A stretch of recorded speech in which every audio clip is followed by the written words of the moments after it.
Hey everyone, welcome back to the channel and welcome to my DRYTRON deck profile, another one for the October format. This is going to be the Vanity Ruler build. So this is more so to give you an idea. I don't think that this list is obviously like set in stone or anything like that, but I think this is a pretty decent idea of what you could do with the deck. So I think that there's not really a whole lot to change with like the DRYTRON ratios or anything like that.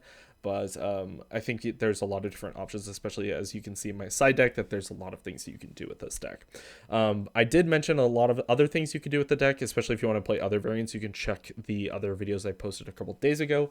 I think that those are also really solid lists. I think that the Scythe variant is probably going to be the best variant of this deck for this format, although that could easily change as we progress.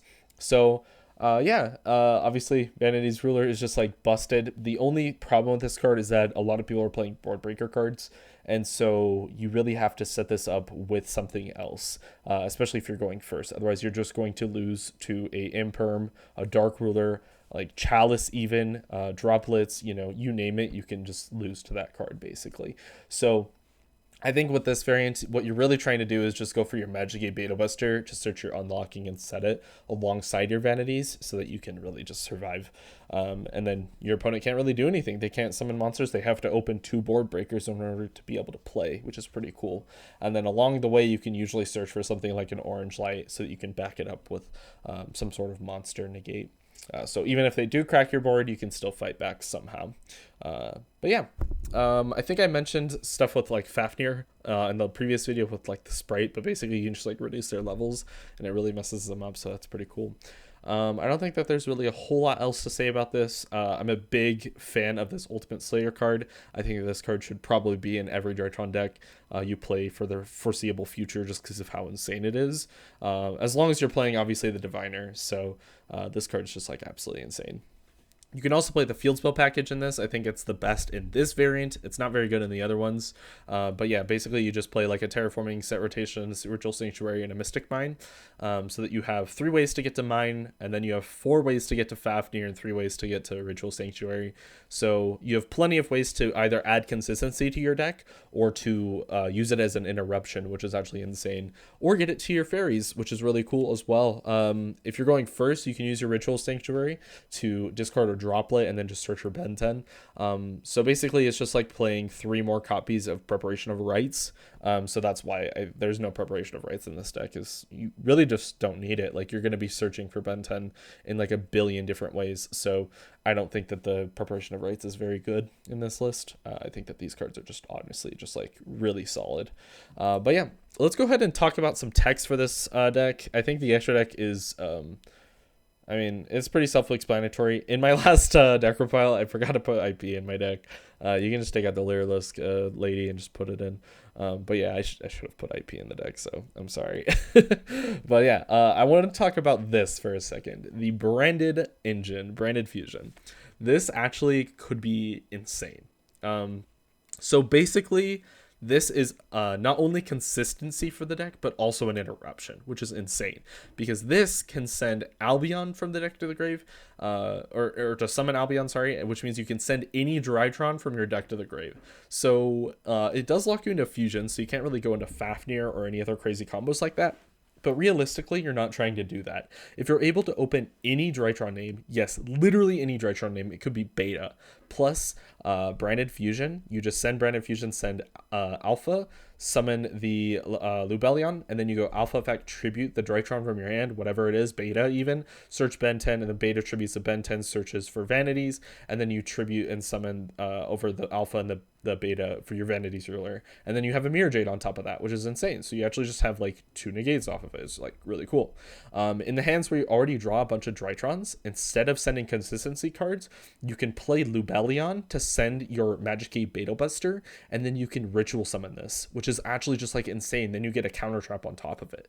So you can turn the Lubellion into a Mirror Jade, and then you can also have a Beta Buster. So you're gonna have Mirror Jade, Beta Buster, and Vanity Rulers. So it's like extra consistency into the deck. It's actually insane. You do kind of have to play, obviously, the bricks of Fallen of Albaz and the Light Hex Sealed Fusion. I would recommend playing that card because if you use your Mirror Jade on the opponent's turn by sending the Albion to the grave, then you can search for another Branded Fusion, and then on the follow-up, you can use your Branded Fusion to send the Fallen of Albaz again, and then the Light Hexial Fusion, and then you just fuse for Dragoon, which is actually pretty good. So you can still make Dragoon in this deck, which is really cool.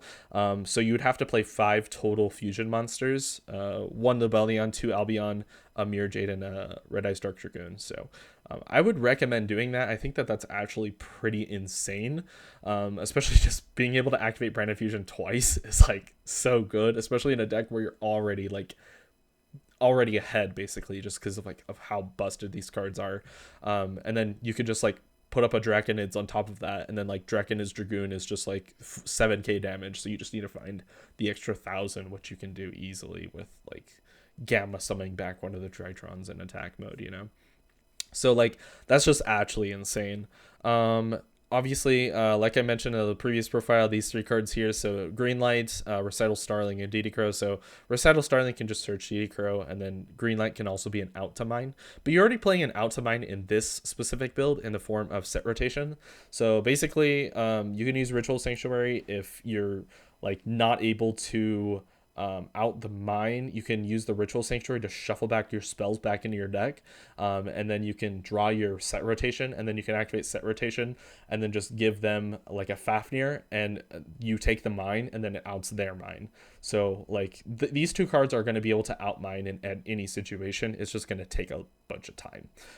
So basically, as long as you don't die, you can just out Mystic Mine. It'll just take a bunch of turns. But you'll get there. You'll get there eventually.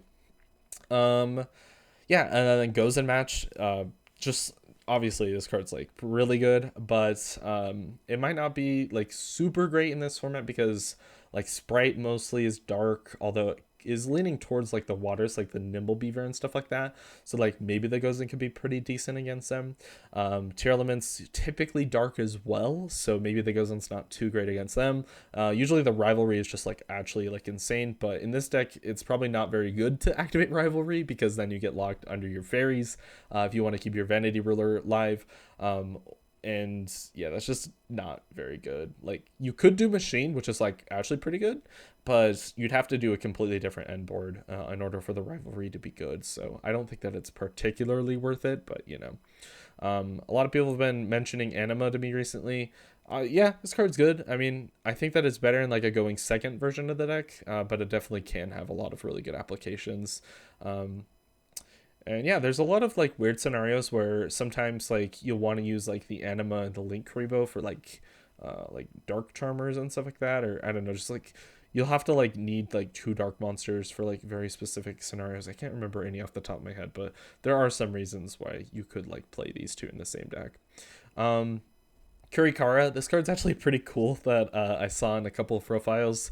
But basically it's like a lava golem kind of, but like a little bit worse but also a little bit better because it's level 1 and like I mean, it tributes for cost, gets rid of their board and stuff like that. Obviously, you're going to be baiting Interruption, so it's like that's pretty good.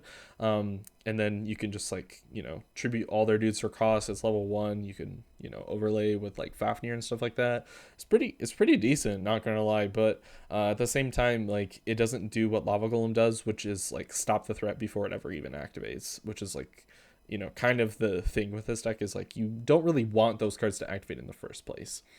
To like use their negates. The last 2 cards in the side deck are really, really cool decks.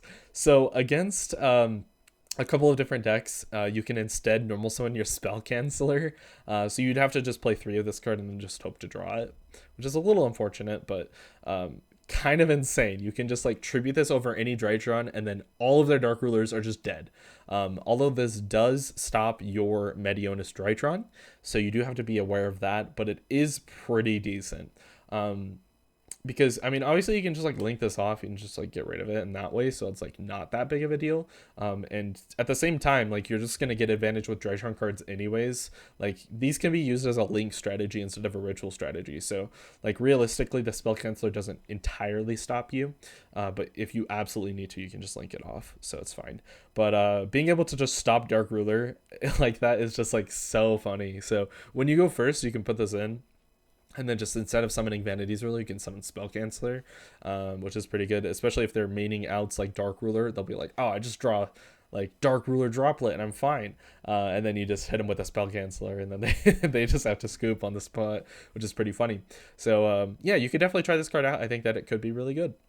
The last card is obviously for like backrow decks, like Eldritch and stuff like that. You can just play Jinzo instead, which obviously I don't think is like nearly as good. Obviously, I think that out of these three cards, the Vanity's Ruler is just better, but you do have your three different options for it, even though two of these aren't searchable. So yeah, I think that that's really about it. I know this is a bit of a shorter profile from the other one, but I feel like I've covered enough ground in a lot of the other profiles. So like I said, watch those ones, especially if you're interested in a lot of different variants for this deck, but you don't know exactly what to take. I would highly recommend the Scythe variant, but you could try some other ones. So yeah, hope you guys enjoyed, and I will see you guys later. Thanks for watching.